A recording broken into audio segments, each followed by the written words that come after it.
him and his friends was doing it. So I asked him for some one day, and he gave it to me. Most of it it's an off-white powder, granular, almost have a brown tinge to it. The heroin epidemic's getting outrageous.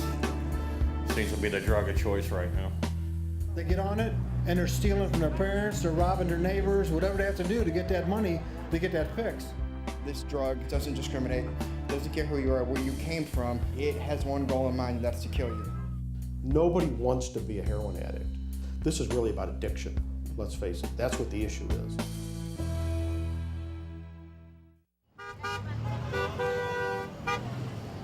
A few years ago, you wouldn't have seen anything like this. Not a rally about this issue, not here. But heroin has come to Wentzville. There was another heroin overdose October 17th. I just had 2 in Flint Hill last evening. So it's out there, and I'm trying to just bring awareness to it and get it out of my city.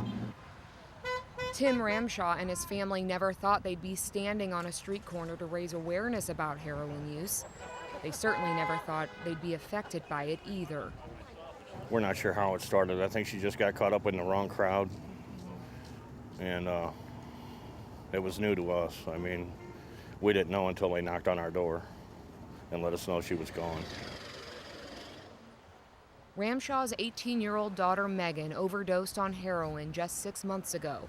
A beautiful young woman who didn't fit the mold of a heroin user.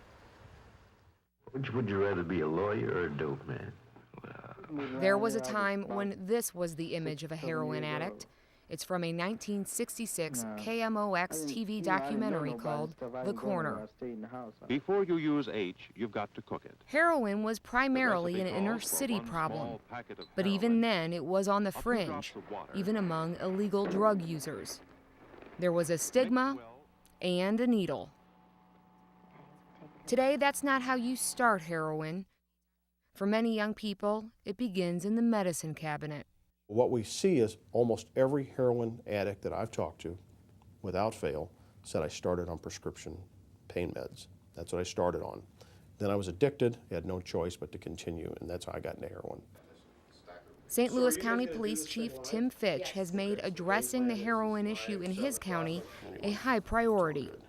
Because the quality of heroin had increased so much in the last few years that it really was just killing people because they didn't know what they were getting. Here's the facts. The St. Louis region has seen a significant rise in heroin use in recent years. Today, heroin is more potent, more addictive, and cheaper than ever before. And it doesn't have to be injected with a needle. It can be smoked, swallowed, or snorted. The number of deaths in Missouri due to heroin overdoses has increased dramatically. In 2007, there were 81. In 2011, that number grew to nearly 250. It wasn't unusual for 30 years ago to see heroin at about a 10 to 15% purity level, and then it's cut with other things. Today, you don't know what you're getting. You could get something as high as 80 to 90% pure heroin. The problem is the 5 times you used it prior to that, it might have been 30% pure heroin. And now all of a sudden you get hit with a hot shot of 80% pure heroin. That's how the deaths are occurring today.